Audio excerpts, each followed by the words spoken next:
qofka zinaysta maalinta uu dhimanayo oo naftu ka baxayso haddii zinada uu ku dhinto waxaa dhici karta ilaahay inuu tawxiidka garab mariyo sababtoo waa dembi aad weyn waa faaxisho waxyaabaha sugan waxaa ka mid ah nin ka mid ah muslimiinta ayuu dadka hore ka mid ah isagoo ku tawaafaya kacbada baa leeyahay iyo wuxuu arkay nin kacbada derbigeeda ku dhagan dadku kacbada derbigeeda waxay ku dhagaan markay aad u baqayaan inta badan dadka caamada ah ama uu dembi weyn sameeyo markaasuu wuxuu leeyahay allaahumma akhrijnii min addunya saaliman ilaahow anoo adduunka nabad qaba oo muslima iga bixi allaahumma akhrijnii min addunya musliman ilaahow anoo muslima adduunka iga saar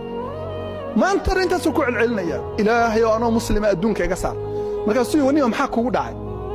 duca kale ma akhrisatid markaasuu waxa igu dhacay haddaad ogaan lahayd duca kale ma aada ku fakartana waxaad dhilayd ilaahow islaamnimo igu dil maxaa kugu dhacay wuxuu yidhi waxaan lahaa laba walaalo ah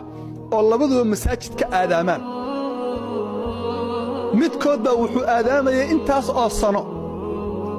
mu'adin la yaqaano masaajidka ka aadaama waxaa dhacday bii markuu dhimanayey ayuu wuxuu yidhi kitaab qur'aan ii keena dadku way farxeen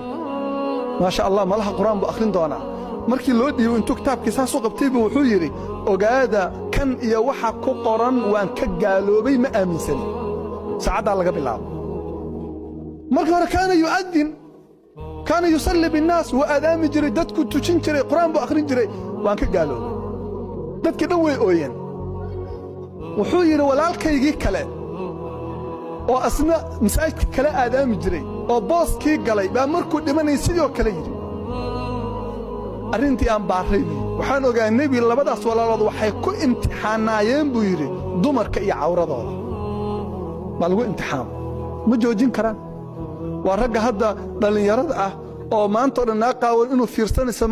fiirsanayo maahna aan joojin karin internetka markuu galo naaqaawan fiirsanaya telefoonkiisa markuu galo naaqaawan fiirsanaya sawirro naaga qaaqaawan meesha uga buuxaan oo maanta oo dhan waxaas fiirsanaya gabadha waxaas fiirsanaysa ogow taasaa ku sugaysa